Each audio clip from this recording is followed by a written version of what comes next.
Unang larawan, watawat ng Katipunan, Rebolusyon Pilipino, kulay pula at asul na may puting tagsulok.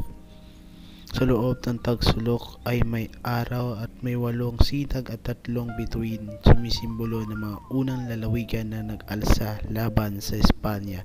Ipinapakita nito ang pagkakaisa, kalayaan at katapangan ng mga Pilipino.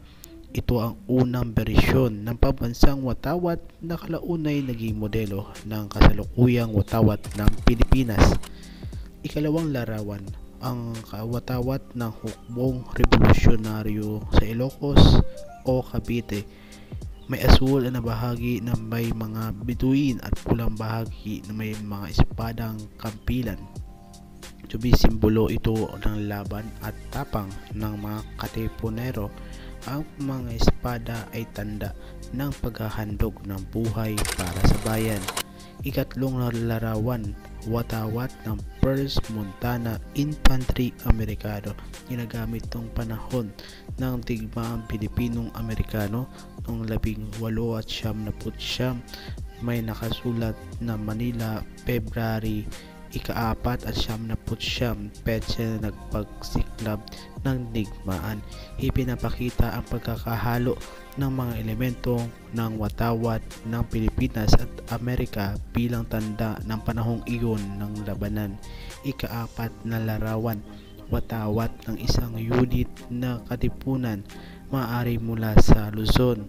Katulad ng pangalawa, may mga bituin sa asul na bahagi at krus na armas sa pula, sumisimbolo ng sandatahang pakikibaka para sa kasarinlan. Ikalimang larawan, isa sa mga unang bersyon ng watawat ng Pilipinas ng 1877 at 1878. May pula at asul na bahagi at puting tagsulok na may araw at 3 bituin. Ang disenyo ay malapit sa orihinal ng watawat ni Emilio Aguinaldo na itinaas sa Kawit, Cavite noong 12 at 1878.